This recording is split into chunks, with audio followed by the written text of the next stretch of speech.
Բաքվում դատում են ամբողջ հայությանը, Ռուբեն Վարդանյանը բանտից ուղերձ է հղել։ Ողջավալ լինելու արցախցիներ եւ հայեր բոլորի հետ միասին։ Դավիթ Մանուկյանն էլ առաջին ցուցմունքն է տվել։ ՀԱՊԿ-ը զգուշացնում է, ինչ է լինելու, եթե Հայաստանը չտա կազմակերպության տարեկան վճարը։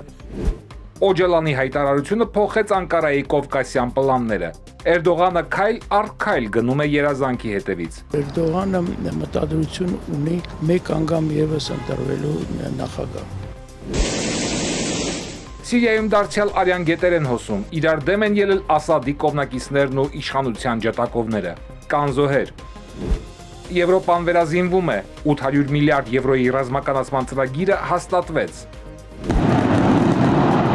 Եվ Starship-ի թռիչքը նորից անավարտ մնաց։ Տիեզերանավը պայթել է։